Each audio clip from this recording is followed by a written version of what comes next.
double entorse, double fracture des phalanges, etc. J'avais des doigts qui étaient gonflés, j'étais en attelle, j'avais même pas de plâtre, mais j'avais une attelle. Si tu traînes, on va dire que tu es dans un groupe, vous êtes 6, tu traînes avec 5 millionnaires et que toi t'es pas millionnaire, tu seras le 6e. Il faut que je sois discipliné, il faut que je sorte de ma zone de confort si je veux faire des choses incroyables. Il faut que je devienne une personne incroyable en quelque sorte.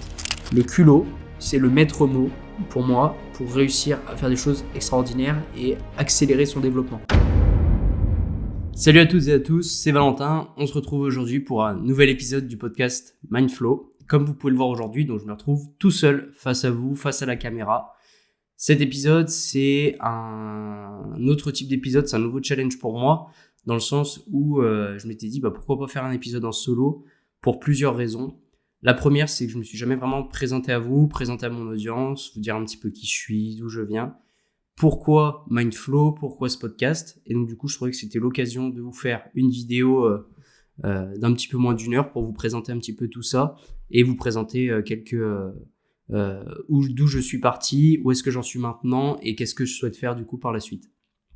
Donc voilà, j'espère que cette vidéo va vous plaire. N'hésitez pas à mettre 5 étoiles sur Spotify, Apple Podcast si vous l'écoutez en audio et à mettre un petit commentaire et un pouce bleu si vous regardez sur YouTube la vidéo. Donc du coup, c'est parti pour le 9e épisode du podcast Mindflow. Donc pour commencer, je vais me présenter à vous expliquer un peu qui je suis. Finalement, c'est vrai que très peu de personnes le savent. Donc moi, je viens de Mâcon. Donc c'est une petite ville entre Dijon. Donc là, j'habite à Dijon en ce moment et je suis né à Mâcon. Donc c'est une ville qui est entre Dijon et Lyon, pour ceux qui connaissent, donc en Bourgogne-Franche-Comté, en Saône-et-Loire plus particulièrement. Je suis né là-bas, j'ai vécu dans une famille et je vis toujours d'ailleurs dans une famille de 4 personnes. Donc il y a mes 2 parents, ma sœur et moi. Donc j'ai grandi vraiment dans une famille, tout ce qu'il y a depuis normal. Voilà, une famille de classe moyenne, on n'a jamais manqué de rien, on est toujours partis en vacances, enfin vraiment une très bonne situation. Et c'est vrai que en faisant une petite introspection sur moi-même, je me suis rendu compte que j'ai jamais vraiment eu de difficultés dans la vie de manière générale, dans le sens où j'ai jamais manqué de rien, mes parents ont toujours pu subvenir à nos besoins.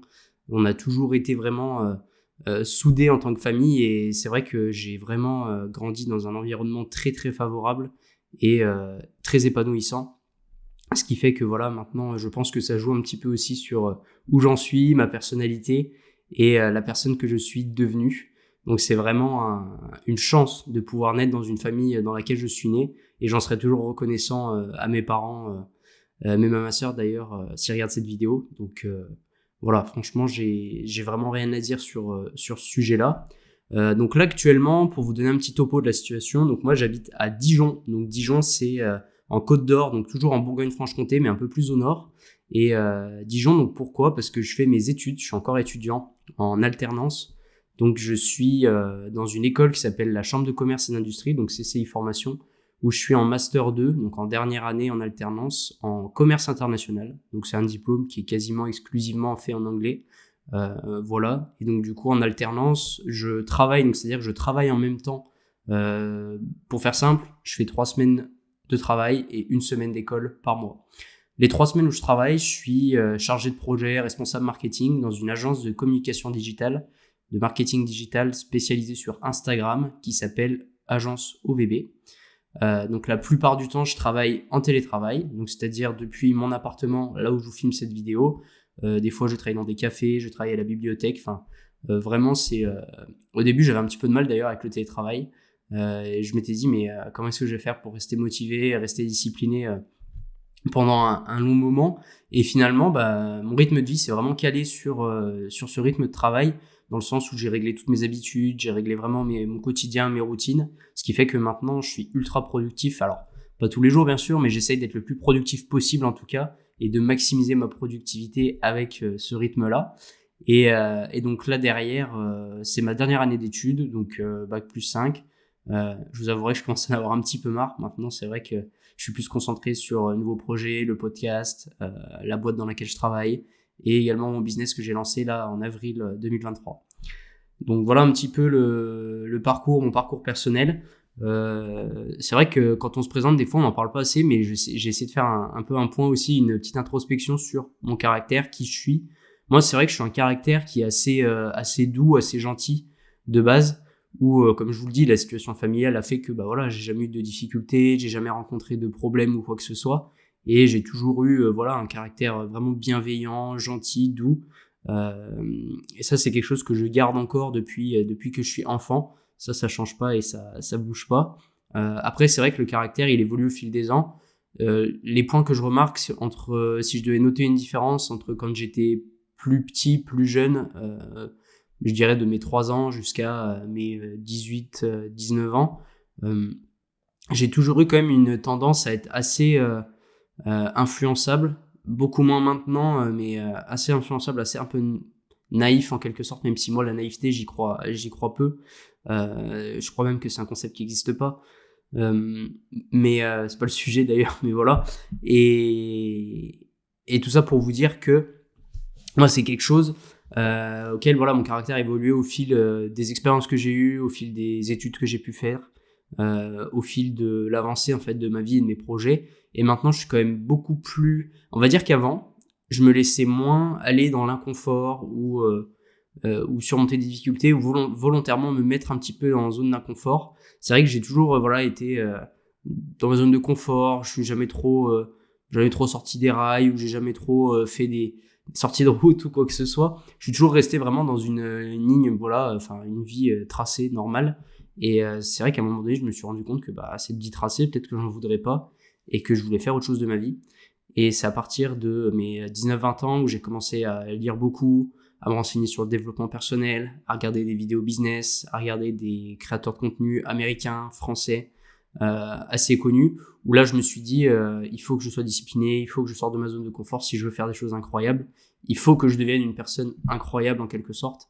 Et c'est ce que j'ai essayé de faire et c'est ce que je continue à faire. Et là je vois petit à petit les fruits de mes résultats, le fruit du travail que j'effectue en profondeur depuis maintenant plusieurs années, plusieurs mois. Donc mon caractère, il a évolué, où je suis maintenant beaucoup plus, je pense, avoir une résistance beaucoup plus importante, une capacité de résilience beaucoup plus importante aussi, contrairement à avant. Et vraiment où là, pour le coup, je donne vraiment tout ce que j'ai pour vraiment essayer de maximiser mon potentiel et maximiser la personne que je suis maintenant. Donc ça, c'est un peu mon caractère. Au niveau de mes passions, j'en ai plusieurs. Plusieurs. J'en ai pas non plus une quinzaine. J'ai le sport. Le sport, ça fait vraiment partie de mon quotidien. D'ailleurs, je voulais vous en parler juste après, mais je peux l'inclure dans cette rubrique-là. C'est que le sport, c'est plus qu'une passion, c'est un besoin, dans le sens où ça rythme ma journée. Comme je vous l'ai dit, je suis en télétravail. J'ai un rythme de vie qui est assez sédentaire. Après, c'est vrai que je voyage quand même un petit peu. Je me déplace quand même beaucoup, je vais voir ma famille, je vais voir mes amis, etc. Mais j'ai un rythme de vie qui est assez sédentaire et le sport, c'est vraiment devenu plus qu'une passion, c'est devenu un besoin, une habitude dont je peux plus me passer, parce que tout simplement, ça permet de rythmer ma journée dans un premier temps. Dans un second temps, ça me permet aussi de sortir de ma zone de confort. Et le gros avantage que j'ai, c'est que j'ai une salle de sport qui est à littéralement 20 mètres de chez moi. C'est-à-dire que je descends là de mon appartement, je fais environ 20-30 mètres, donc autant dire que je mets 2 minutes et j'arrive devant une salle de sport, devant Basic Fit qui est à côté de chez moi à Dijon. Et bah du coup, je me suis fixé un objectif, c'est que tous les matins, dès que je me réveille, je vais faire du sport. Donc c'est-à-dire que qu'il soit 6h, 6h30 ou 7h, ou même avant. La salle, elle ouvre à peu près à 6h, donc autour de 6h30, 6h45, je vais à la salle de sport et je vais faire entre une demi-heure et une heure de sport. Donc c'est essentiellement de la musculation, du renforcement musculaire, de la mobilité, pour garder et entretenir un physique, sachant que je suis assez souvent du coup assis, comme vous pouvez le voir, quand je fais des vidéos, quand je fais des podcasts, quand je travaille. Et du coup, c'est vrai que c'est important d'avoir une sangle abdominale quand même pour le maintien et pour la position, la posture du dos. D'avoir également aussi au niveau du dos des trapèzes, les lombaires qui soient renforcés pour que à terme le but c'est pas de devenir non plus un bodybuilder, mais d'avoir une masse musculaire et qui se maintient et surtout de pas avoir de douleur ou de choses comme ça à force d'être assis. Donc voilà, et depuis peu je me suis remis à la course à pied. Je courais plutôt pas mal. Je courais un petit peu. J'ai fait beaucoup de sport quand j'étais petit. J'ai fait notamment, ça fait un petit moment que j'ai arrêté, mais du vélo de route en compétition. Et je voulais retrouver un sport un peu similaire à l'effort au niveau des efforts longs que j'avais connus. Et du coup, je me suis mis à la course à pied, tout seul, il y a maintenant 1 an et demi, 2 ans, où je cours assez quand même régulièrement. Et là, je me suis donné comme objectif, du coup, en 2024, de réaliser donc du coup le marathon de Paris en moins de 4 heures ou en 4 heures, je verrai, mais c'est l'objectif que j'ai. Et je me suis vraiment mis à courir, donc plutôt pas mal. Au niveau de mon parcours, donc ça c'était vraiment mon parcours personnel. Au niveau de mon parcours professionnel, je vous expliquer un petit peu toutes les étapes en fait qui m'ont permis entre guillemets, qui m'ont permis en fait d'arriver là où j'en suis actuellement, à l'heure où je vous parle, et de vous raconter un petit peu comment est-ce que j'ai commencé à travailler, à quel âge j'ai commencé à travailler, et en fait vous allez comprendre justement la suite. Et pour moi maintenant, avec du recul, quand je me refais le film, je me dis c'est vrai que j'ai commencé comme ça, mais pourquoi j'en suis arrivé là, et vous allez comprendre pourquoi. Donc moi le truc c'est que depuis tout petit, j'ai toujours dit à mes parents, surtout quand tout petit, quand j'avais 10 ans non, mais quand j'avais 14, 15, 16 ans, on commence à faire des stages, on fait notamment stage de troisième, etc. Et c'est un truc super bête, mais ce stage de troisième qu'on fait au collège, c'est un stage qui a duré que 3 jours d'ailleurs.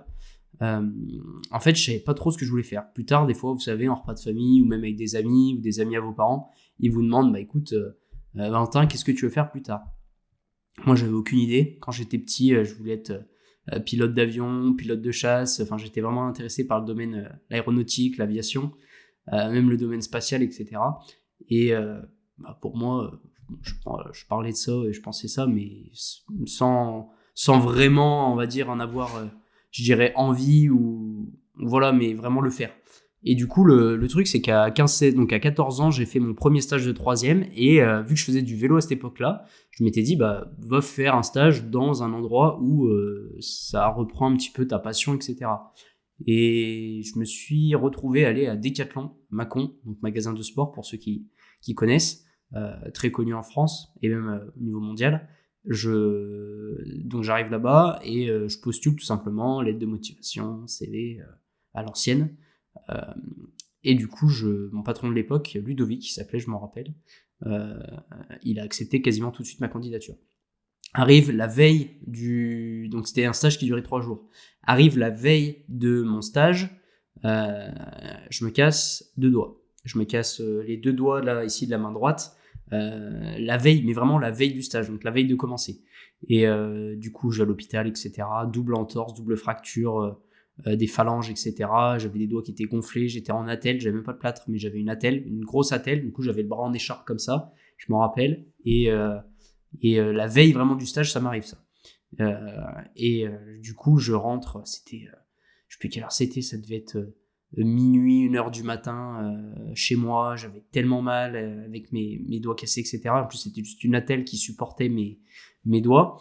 Et du coup, le lendemain, je devais me lever vers 6-7 heures pour arriver au stage le plus tôt possible pour que je fasse une petite formation et que j'apprenne les rudiments du métier de vendeur. Du coup, faire un stage de vendeur au rayon vélo. Et c'était vélo course à pied d'ailleurs, le rayon. Stage de vente et puis peut-être de la mécanique. Sauf que en arrivant là-bas, il me voit arriver, il se dit écoute, tant pis, c'est pas grave, fais pas ton stage ou fais-le plus tard, on peut le décaler, il y a pas de souci. Moi non, je viens quand même quoi qu'il arrive et tout. Et en fait, l'anecdote à ça, c'est que je devais faire du montage de vélo, je devais faire de la réparation, un petit peu de la technicité et de la vente. Mais plutôt côté réparation, etc. Parce que voilà, j'étais qu'un stagiaire de troisième, je savais pas non plus faire des ventes de fous sur des vélos, des choses comme ça. Et le fait est que d'avoir les doigts cassés, je ne pouvais pas faire de mécanique, je pouvais rien faire du tout. Donc ce qui s'est passé, c'est que j'étais dans les rayons, tout simplement, j'essayais de faire du merchandising comme je pouvais, donc de remettre les rayons comme il faut, etc., mettre les paires de chaussures, mettre les accessoires de vélo, etc.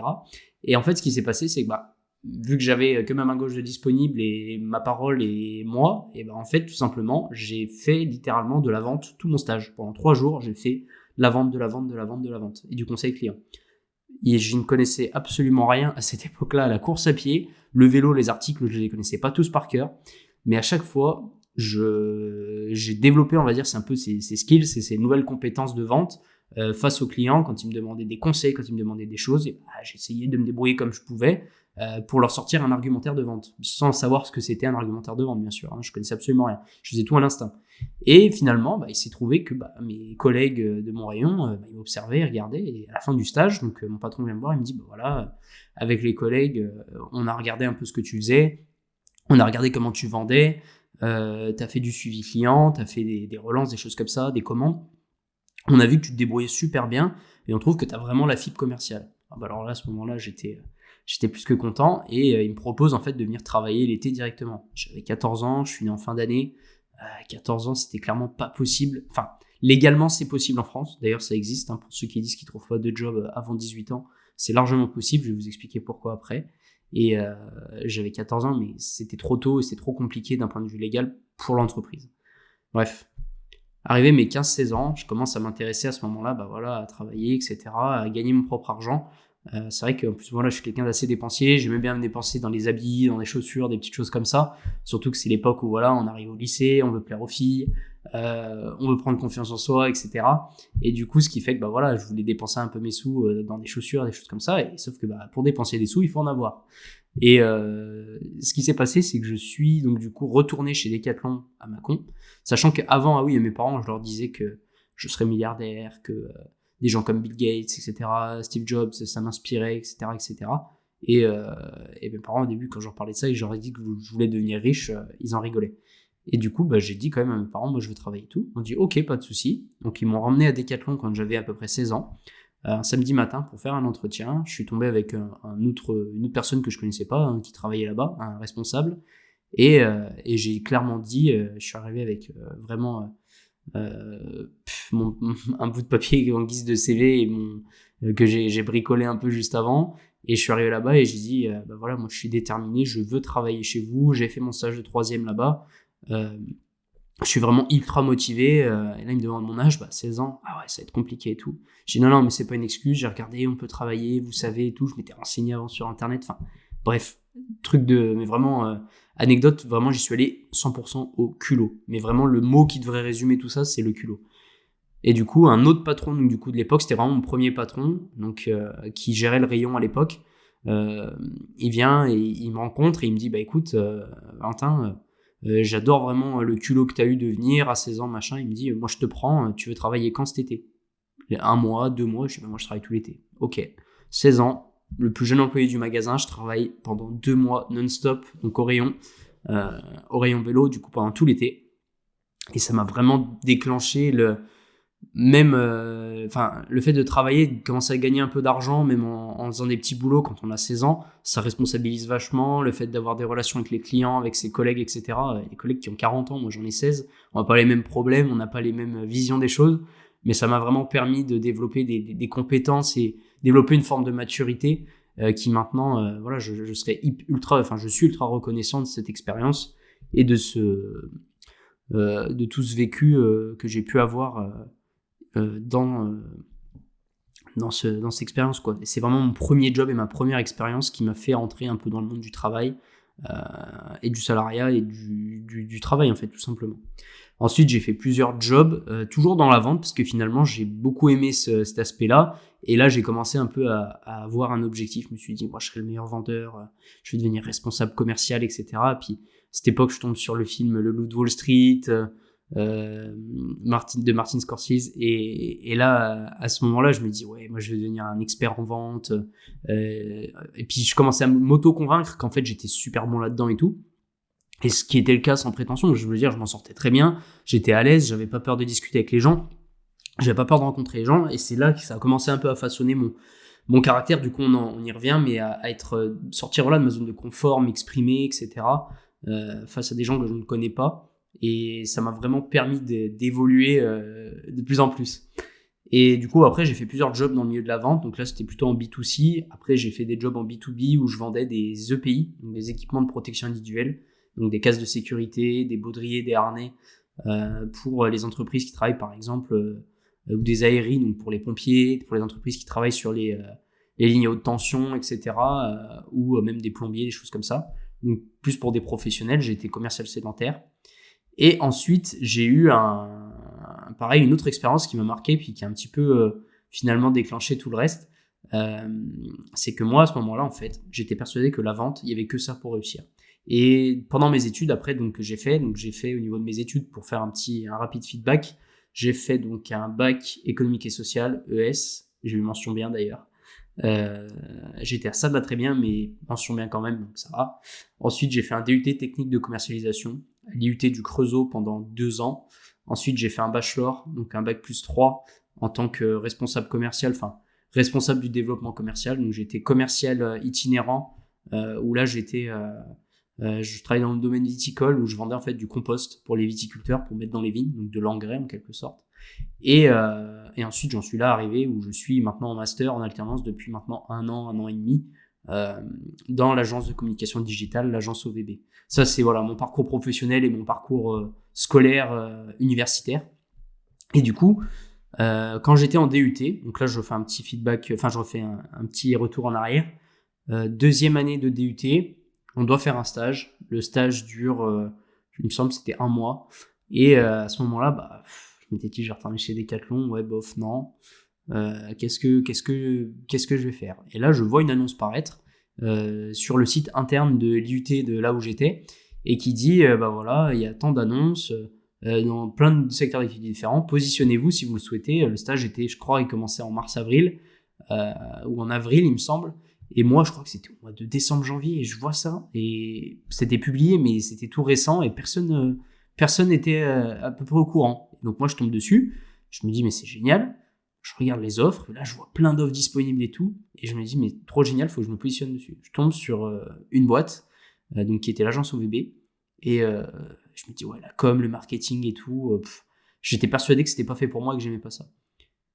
Du coup, je postule quand même et je me dis, écoute, ça te fera une expérience, au pire c'est qu'un stage, tu verras. Et là, je postule, arrive le jour du stage, je fais mon stage, bon déjà tout en télétravail, pas habituel du tout pour moi, un rythme qui change totalement de tout ce que j'ai connu avant, je faisais de la vente, etc. J'étais toujours au contact des gens, je me déplaçais et tout, etc., etc. Et là, télétravail et tout, en fait, je faisais du closing au début pendant le stage et en même temps, j'apprenais un peu à découvrir ce milieu du marketing digital, etc., etc. Et je me suis dit, ouais, c'est un truc, pour moi, c'est un truc de geek et c'était un domaine un peu spécifique. Et je me dis, mais comment, j'étais pas convaincu. Donc après, j'ai fait mon expérience de commercial itinérant dans le domaine viticole, dans le secteur du viticole. Et ensuite arrive mon master. Et en fait, à ce moment-là, c'est là où je veux en venir, c'est que le job que j'ai là maintenant, en fait, je l'ai vraiment, pour le coup, choisi et désiré, dans le sens où quand j'ai fait mon expérience dans le domaine viticole, je vais pas dire que ça m'a un peu dégoûté, mais en fait, le fait d'être vraiment tout seul, de faire manger de la prospection, etc., en étant commercial, je me suis dit, en fait, je me vois pas faire ça toute ma vie. J'ai l'impression que ça va m'user beaucoup plus vite que ce que je pense. Et vraiment, à un moment donné, j'ai eu un shift où je me suis intéressé de plus en plus à lire des livres, au développement personnel, à l'entrepreneuriat, sachant que ça faisait quelques années à peine que ce mot-là était en train de se développer, etc., le côté un peu entrepreneur et tout. D'ailleurs, avant, quand on parlait d'entrepreneuriat, des gens en parlaient très peu, on n'employait pas ce mot-là. On pensait à Steve Jobs, Elon Musk, Bill Gates, toutes ces personnalités-là très connues. Et là, à ce moment-là, il commence à y avoir quand même dans ce milieu du marketing digital des créateurs de contenu qui commencent à être assez connus, comme Yomi Denzel, Oussama Ammar avec les vidéos de The Family, qui commencent à démocratiser un peu la Startup Nation, entre guillemets, au niveau francophone, au niveau français et même au-delà. Et ça arrive en Europe. Et du coup, à ce moment-là, je commence à m'y intéresser vraiment de près. Je commence à regarder, je m'en rappelle pour l'anecdote, même quand j'ai des commerciales, je commence à regarder des vidéos d'Oussama Ammar, The Family, etc. Et j'étais en mode, mais c'est trop bien, c'est trop intéressant. Et c'est vrai qu'il y avait plein d'infos et de données où c'était pas juste la vente. Et c'est à ce moment-là où j'ai compris qu'en fait, la vente, ça représentait, certes, c'était important, mais que le process et une entreprise, c'était beaucoup plus large que ça. Pour moi, j'étais convaincu qu'une entreprise qui pour qu'elle soit performante, il fallait qu'elle vende. Et ça, c'est le cas. Mais derrière, si on n'avait pas les bons produits, si on n'avait pas la bonne manière de l'amener, si on n'avait pas les bonnes personnes aux bons endroits au bon moment, on pouvait rien faire. Et c'est à ce moment-là où vraiment, je me suis dit, c'est incroyable. Et du coup, j'ai repostulé chez l'agence OVB où j'ai repris contact avec mes patrons d'ailleurs actuels, mes patrons actuels. J'aurais dit, voilà, moi je veux travailler chez vous, j'ai évolué, j'ai changé d'avis, je suis carrément déter pour venir bosser chez vous et bosser dans le marketing, et j'ai vraiment commencé à apprécier. Et c'est là un peu où vraiment j'ai commencé à m'intéresser à tout ce qui était création de contenu, marketing digital, etc. Donc voilà un petit peu mon parcours professionnel, ce qui m'amène du coup à une autre rubrique à vous expliquer qui sont mes projets. Alors les projets, je mets ça sous cette rubrique-là parce que c'est large. Et le vrai premier projet, d'ailleurs pour l'anecdote, avant le podcast, j'avais eu l'idée, et je vais pas honte d'en parler d'ailleurs, hein, je pourrais en parler sans problème. Enfin, je vais en parler sans problème. C'est que je voulais créer, du coup, à ce moment-là, que je voyais des premiers infopreneurs, des entrepreneurs qui vendaient des formations en ligne, qui vendaient voilà, qui faisaient de la création de contenu. Je m'étais dit, ouais, je vais faire pareil et tout. J'avais aucune audience, j'avais rien du tout. Et j'ai commencé à faire des slides, du coup, sur PowerPoint, et je voulais vendre une espèce de e-book. J'étais persuadé que j'allais vendre ça à 400, 500 euros, que j'avais trop de connaissances, alors qu'en fait, j'avais absolument pas du tout le niveau de connaissances requis. Et je m'étais dit, je vais vendre ça à 400, 500 euros. Et derrière, je connaissais même pas la notion de tunnel de vente, d'audience, etc., de créer du contenu, vraiment ce que ça représentait et tout. Et je commence à faire une espèce de slide, des formations. Je commence à faire un compte Insta, faire 2-3 TikTok, 2-3 Reels. Et je me rends compte qu'en fait, c'est tellement compliqué. C'était tellement pas aligné avec ce que je voulais faire. Et c'était juste ça pour la gloire et l'envie de vouloir le faire. Mais ça m'a permis de développer quand même 2-3 compétences, 2-3 skills. Et c'était le petit projet que j'avais d'ailleurs maintenant, quand j'en reparle avec ma copine ou avec peut-être des potes, c'est vrai que j'en rigole énormément. Mais il faut un début à tout. Du coup, le premier vrai projet, donc là j'étais chez mes parents, j'ai fait en gros 2 ans au Creusot, après j'ai fait 1 an, pour vous expliquer pourquoi le podcast, j'ai fait 1 an chez mes parents, où je suis revenu chez mes parents pour être du côté de Mâcon, et après pour mon master, du coup, j'ai déménagé à Dijon, où j'habite maintenant tout seul, où je suis indépendant financièrement de mes parents, je suis autonome, voilà, j'habite tout seul. Et à ce moment-là, d'ailleurs, mes parents, avant, pour l'anecdote, ils voulaient pas trop que je crée une entreprise ou que je crée un gros projet en étant chez eux. Sur le moment, je m'étais dit, mais ils sont pas sérieux, pourquoi ils veulent pas et tout. Mais en fait, maintenant je comprends, et j'étais chez eux et j'avais pas à leur imposer des contraintes ou à leur imposer peut-être mes projets, vouloir faire des choses. Du coup, c'est vraiment là, quand je suis arrivé à Dijon, où je me suis dit, bah là, tu pourras faire tous les projets que tu veux. Et donc, du coup, je arrive en janvier 2023, donc de cette année. Ça faisait déjà un moment que du coup je consommais du contenu, que je consommais tout ce qui était développement personnel, je commençais à lire de plus en plus, etc., etc. D'ailleurs, le premier livre qui m'a complètement fait changer d'état d'esprit, ma manière de voir les choses, c'était Père riche, Père pauvre, pour l'anecdote. D'ailleurs, je pourrais vous partager une liste de lecture si vous le voulez. Prochainement, je ferai peut-être même une vidéo des 5 à 10 livres qu'il faut absolument lire et qui, moi, m'ont fait complètement changer de mindset et évoluer. Parenthèse fermée. Le vrai premier projet, du coup, j'ai appris des choses, c'était le podcast. Parce que, en fait, tout simplement, je consommais énormément de contenu, comme je vous le disais. Je consommais beaucoup de podcasts, beaucoup de vidéos. Et je me suis dit, quel est le truc que tu peux faire qui t'intéresse et avec lequel tu serais aligné, genre longtemps, et vraiment pour toi, ce serait pas une contrainte. Parce qu'en fait, moi, j'avais pas envie d'un truc. Alors, bien sûr qu'à un moment donné, il faut faire des trucs des fois qu'on n'aime pas. Mais là, pour le coup, je voulais vraiment faire un truc plaisir, un truc qui me fait kiffer.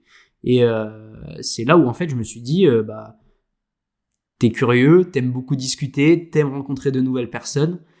Est-ce qu'il n'y a pas un moyen de faire quelque chose? Et là, je regarde les podcasts et je me dis, mais c'est trop bien. Genre, c'est-à-dire que tu peux rencontrer des gens, tu peux les interviewer avec une caméra ou même avec ton iPhone, parce que maintenant, les iPhones, on peut filmer, on peut faire ça fait de la super qualité. Pourquoi pas, vas-y, let's go, fonce, quoi. Et du coup, janvier, j'achète 2 micros. Donc, j'en ai 2 comme ça. C'est des micros, c'est des Blue Yeti d'ailleurs.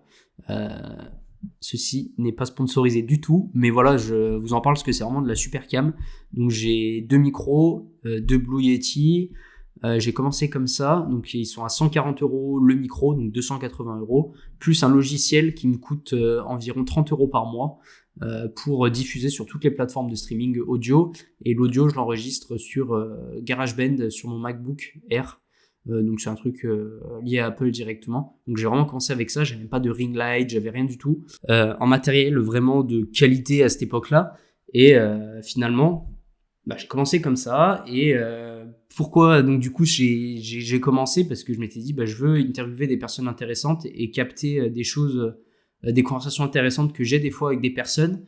Mais c'est vrai que j'en fais pas profiter aux autres, et même pour moi au final je les enregistre pas et je les garde pas.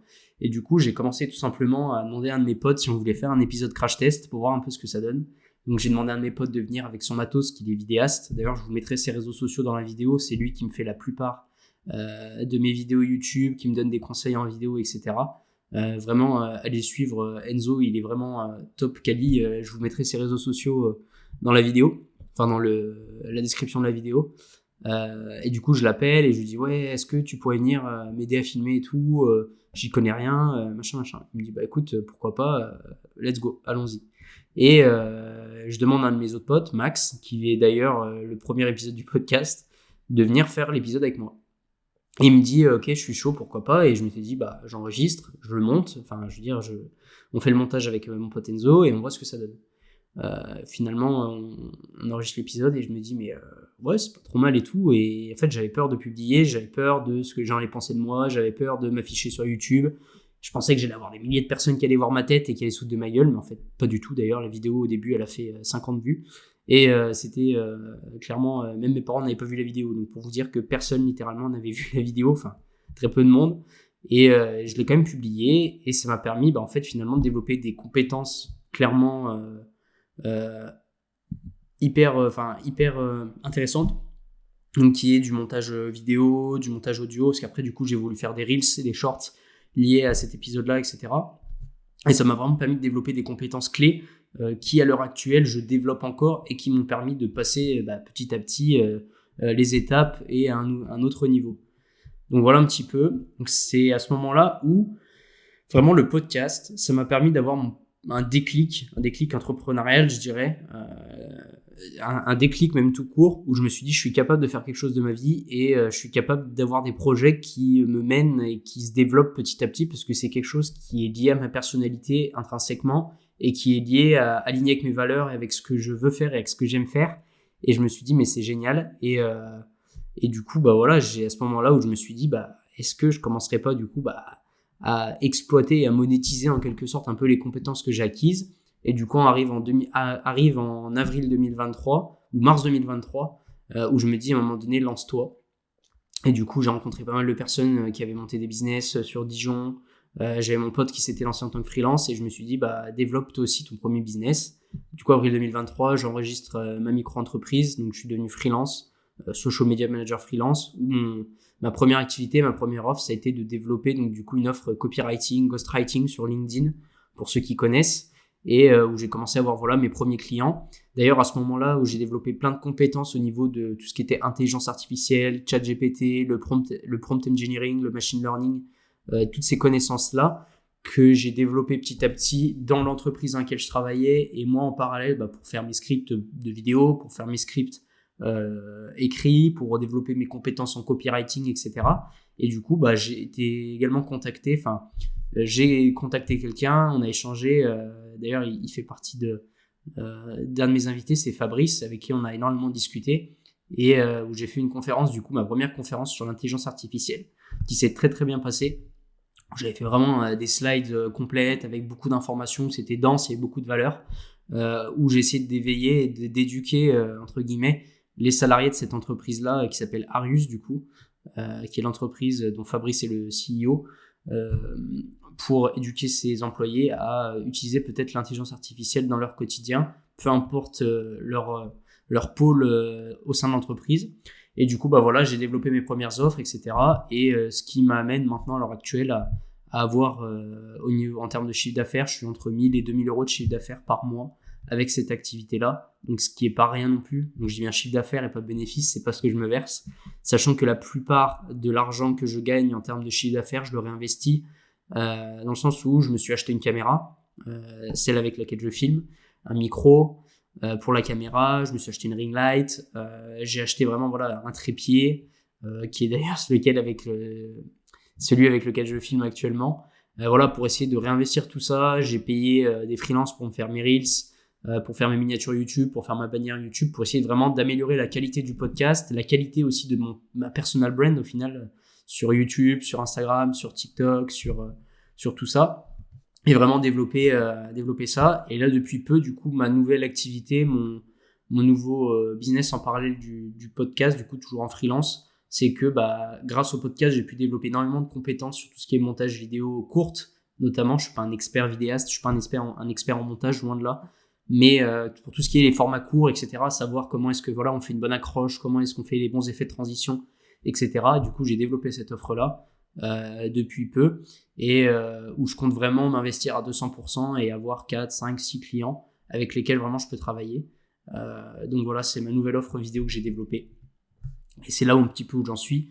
Et comme je vous dis, voilà, je compte pas m'arrêter là et je compte vraiment développer cette offre en parallèle du podcast et encore plus développer le podcast. Donc ça, c'est mes projets. Il y a une dernière rubrique avec laquelle j'aimerais vraiment passer un petit peu de temps dessus et finir cette vidéo. C'est le développement personnel.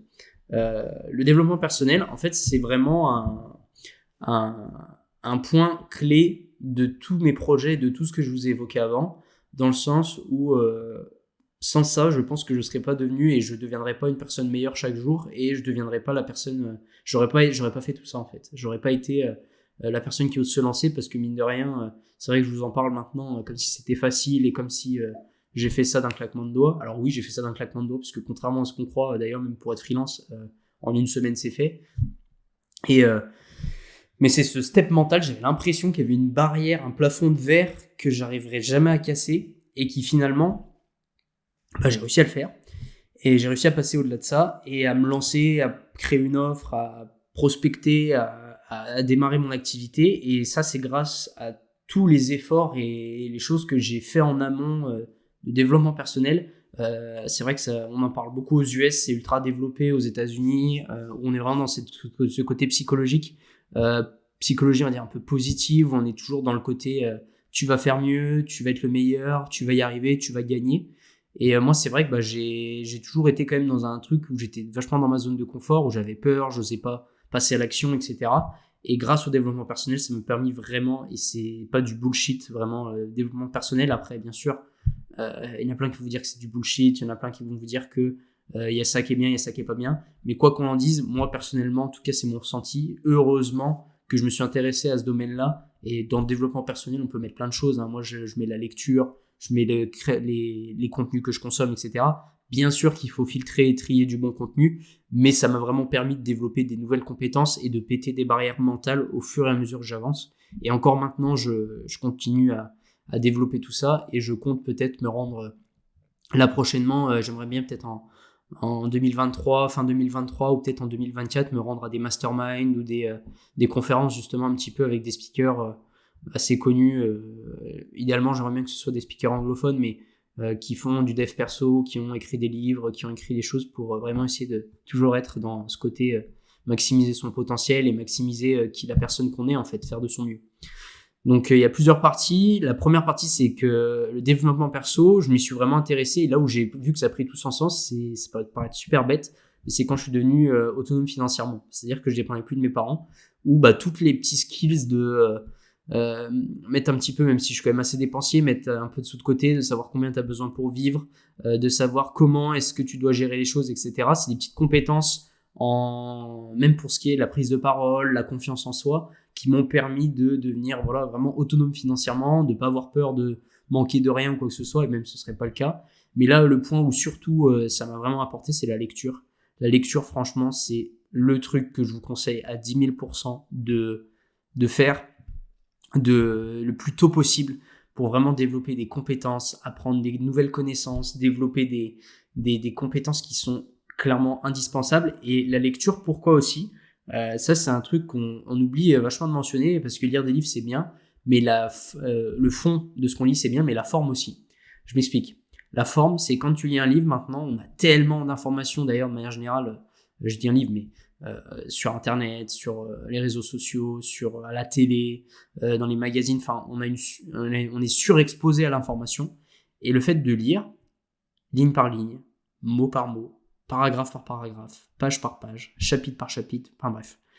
Ça va permettre vraiment de se concentrer, d'être focus à un instant et de faire en sorte que son cerveau soit concentré sur une seule et même tâche qui est de lire vraiment ligne par ligne, etc. et d'être concentré et focus sur une tâche. Et de ne pas lire en Z comme ça, parce que la plupart des humains, et même notre cerveau est programmé comme ça maintenant, on a tellement d'infos que notre temps d'attention il est extrêmement réduit, et quand on lit une info pour voir si ça nous plaît ou pas, ou voir comment on la lit en Z, comme ça, en diagonale. Que là, le livre, ça oblige à être concentré à chaque instant pour comprendre ce qu'on lit, et forcément pour regarder les mots qu'il y a écrits. Donc au-delà de ça, au-delà du fond, la forme est tout aussi importante. La chose aussi qui m'a vraiment beaucoup appris, c'est la discipline. Dans le dev perso, on parle vachement de discipline. La discipline, c'est vraiment faire quelque chose, même si tu n'as pas envie, tu vas le faire quand même. Et c'est cette discipline-là qui va permettre de structurer des routines et qui va permettre de traquer des habitudes et de mettre en place des habitudes qui vont faire que tu vas t'améliorer. Et ce côté discipline, je l'avais beaucoup moins avant et bah voilà, vite tendance à se laisser couler devant la télé, devant Netflix, pas vouloir lire de livres, à vouloir jouer à la console, à vouloir bouffer des McDo, des trucs comme ça. Et c'est vrai que je me suis rendu compte que la discipline, sans ça, le but, pour moi, ça c'est pareil, c'est un gros mythe, mais personne ne peut être discipliné 365 jours sur 365, c'est impossible. Mais d'avoir une structure quotidienne, un fil conducteur tous les jours, avec cette discipline qui nous mène en direction de nos objectifs, c'est vraiment indispensable pour pouvoir évoluer, s'améliorer au quotidien. Et du coup, j'ai mis en place pas mal de choses, j'ai pas mal de petites routines, et notamment avec le fait que je suis en télétravail, les routines me permettent d'avoir un suivi régulier, constant et qui permettent d'organiser mes journées et qui me permet d'être efficace et productif par la même occasion. Du coup, j'ai mis en place ce que j'appelle un suivi, un tracker habits. J'ai un habit tracker où en fait c'est sur un fichier, c'est un Google Sheet où je traque en fait quelques habitudes, où j'ai 5 habitudes où vraiment auxquelles je tiens absolument tous les jours et j'essaye de me mettre un petit score. Si je mets 1, ça me met une case en vert. Si je mets 0, c'est que j'ai pas réussi à le faire. Et le but c'est d'avoir, après je fais une moyenne pondérée et le but c'est d'avoir le pourcentage le plus haut de remplissage d'habitude pour voir si vraiment j'ai respecté. Et au-delà de juste traquer pour dire je veux voir le meilleur score, chaque habitude, si par exemple il y en a une que j'ai pas du tout respectée et une que j'ai carrément respectée, et ça me permet de prendre du recul et d'être objectif sur la situation et peut-être les besoins ou le besoin en quelque chose et le manque en quelque chose, ou de me situer, de prendre du recul sur comment je me sens, comment est-ce que je vois les choses, etc. Donc voilà, et c'est vraiment indispensable à pouvoir traquer du coup ses habitudes pour pouvoir atteindre ses objectifs plus facilement, plus rapidement et d'avoir une structure quotidienne qui nous mène de l'avant au final. Et donc pour finir, j'aimerais vous donner donc 5 conseils du coup que j'aurais aimé connaître. Je trouve que c'est une bonne manière de terminer la vidéo. 5 conseils que j'aurais aimé connaître avant de me lancer et avant de me lancer de manière générale dans mes projets. D'ailleurs, ça peut être des projets professionnels ou des projets perso, que ce soit le podcast, moi en l'occurrence, ou mon business. Donc voilà. Le premier conseil, c'est ne pas écouter vos proches. Pourquoi il ne faut pas écouter vos proches ? Vos proches, déjà, de 1, c'est pas vous. Ils sont pas à votre place. Et vos proches, ça va être vos pires conseillers pour plusieurs raisons. La première raison pourquoi c'est vos pires conseillers, c'est que, tout simplement, ils veulent votre bien. Et quand on veut le bien d'une personne, on veut pas que la personne se mette en difficulté. On veut pas que la personne sorte trop de sa zone de confort inconsciemment. C'est-à-dire que, en tant que parent, quand je dis proche, ça peut être des amis très proches, il y en a qui peuvent vous soutenir, d'autres moins, et surtout vos parents, parce que vos parents, ils veulent pas vous voir un peu en difficulté, ils veulent pas vous voir... eux, ce qu'ils veulent, c'est le côté sécurité, etc. Parce qu'ils ont peur que si vous arrive quelque chose, peut-être qu'il va falloir vous aider, subvenir à vos besoins, et c'est normal. Je pense que c'est normal pour la plupart des gens. Mais ça va être les conseillers qui vont vous mettre des bâtons dans les roues et des barrières mentales qui vont vous imposer des trucs, et déjà depuis tout petit, qui vous formatent à penser d'une certaine manière et à influencer vos prises de décision. Le but, c'est vraiment que voilà, ce soit pas un frein à votre progression. La deuxième chose, c'est lire beaucoup plus tôt. Si j'avais su que je pouvais lire beaucoup plus tôt, je sais que je sais lire, mais si j'avais pu lire beaucoup plus tôt des livres de dev perso, des biographies, même lire des livres, des fictions, des choses comme ça, ça m'aurait permis d'accélérer beaucoup plus vite mon niveau de croissance et mon mindset, toujours en direction des objectifs, et bien sûr de pouvoir me développer personnellement plus rapidement et acquérir de nouvelles compétences et avoir un esprit mature, un esprit d'analyse et un esprit critique sur des situations beaucoup plus rapidement et beaucoup plus facilement. Donc c'est vraiment lire beaucoup plus tôt, avoir cette capacité de focus aussi sur une idée, sur un livre, sur une page, sur un paragraphe, sur une ligne, sur un mot, ce qu'on lit, pour vraiment développer des nouvelles compétences et se développer personnellement et développer son mindset, ce que j'appelle ce qui se fait appeler le growth mindset, développer vraiment faire avoir quelque chose pour être toujours meilleur, maximiser son potentiel en fait à 100%. Le troisième conseil, c'est s'entourer des gens de plus haut niveau que toi. Ça, c'est valable pour le business et c'est valable pour les projets. C'est-à-dire que si d'ailleurs j'avais su, j'aurais dû le faire, mais chose que je fais maintenant, c'est que pour le podcast par exemple, au début j'ai voulu tout faire moi-même à la main, ou j'ai tout fait, on va dire un petit peu de manière artisanale. ce qui est très bien pour commencer et ce que je recommande à tout le monde, mais peut-être d'aller demander, et même pour mon business, d'aller demander à des personnes qui sont à un niveau au-dessus de toi, mais qui soient pas non plus, c'est-à-dire que toi, si tu viens de démarrer en tant que freelance, moi le premier, je vais pas aller demander à quelqu'un qui fait 10 millions. Alors bien sûr que je pourrais en tirer des leçons, des conseils, etc. Mais il y a un gap qui est tellement énorme entre les deux, qui fait qu'il comprendra peut-être pas forcément la situation, et au niveau de l'échelle de pensée et l'échelle de voir les choses, on n'aura peut-être pas la même manière, la même échelle. Du coup, ce qui peut quand même poser un peu problème. Mais s'entourer des gens plus haut niveau que toi, c'est-à-dire qu'il y a une phrase que j'aime bien qui est très connue, c'est que si tu traînes, on va dire que tu es dans un groupe, vous êtes 6, tu traînes avec 5 millionnaires et que toi t'es pas millionnaire, tu seras le 6e. Parce que des gens qui sont plus hauts que toi, des gens qui sont qui t'es sous leur influence, être sous l'influence de quelqu'un, c'est pas forcément négatif d'ailleurs. Hein. Et ben tu vas absorber le contenu, tu vas absorber le mindset et la pensée de ces gens-là. Et ça, c'est valable même à distance. Hein. Moi, je sais que je suis pas le premier à aller faire des meetings où je rencontre des événements, des personnes, etc. pour l'instant. Mais le fait de consommer du contenu de gens qui ont réussi, même si la réussite est subjective, c'est encore un autre sujet ça, mais des gens qui ont réussi, des gens qui se sont développés et des gens qui ont réussi à faire des choses, avoir des résultats concrètement tangibles, et de s'inspirer de ces gens-là, à force d'absorber en fait leur contenu, ça permet de se projeter et d'évoluer en fait soi-même. Et donc c'est pour ça que s'entourer, si on peut s'entourer physiquement de gens qui sont à un niveau un peu plus avancé que nous, c'est vraiment quelque chose de bien. Et d'ailleurs que ce soit au niveau perso ou pro, pour évoluer et devenir une meilleure personne. La quatrième chose, c'est les petits passages à l'action. Un truc qui est vachement sous-coté, c'est que tous les jours, on va faire des choses, des fois inconsciemment, et des fois il y a des petites choses, mais toutes bêtes qu'on n'a pas envie de faire. On n'a pas envie d'aller faire la vaisselle qui traîne, on n'a pas envie d'aller faire un petit coup de ménage, on n'a pas envie d'aller faire cette séance de sport parce qu'il pleut, on n'a pas envie d'aller courir dehors parce qu'il fait mauvais, etc., etc. Et tous ces petits passages à l'action, ces petites sorties de zone d'inconfort, le fait tous les jours de même lire un livre, d'avoir des routines, des habitudes, toutes ces choses-là que je viens de vous énumérer en tant qu'exemple, c'est vraiment des choses qui vont débloquer à chaque fois des mini plafonds de verre. Et à force de débloquer des mini plafonds de verre, à un moment donné, on va débloquer un gros plafond de verre. Où on va se sentir face à une situation qui est très difficile ou une situation qui est très complexe à aborder, de justement pouvoir s'en sortir et de pouvoir faire en sorte que on va rendre la situation meilleure et on va pouvoir avoir un autre point de vue, une autre perspective concernant cette situation-là. Et du coup, forcément, de s'améliorer aussi. Au final, et ça rejoint toujours cette rubrique et ce point du développement personnel, ces petits passages à l'action quotidien. Le but c'est pas de dépenser 10 000 euros ou de dépenser 1 000 euros dans une formation tout de suite, non, le but c'est, tu vas acheter un livre, tu vas lire ce livre, tu vas le finir, qu'est-ce que tu en auras tiré, etc. Ça c'est une forme de passage à l'action. Te lever le matin et faire ton lit tous les matins, c'est un passage à l'action.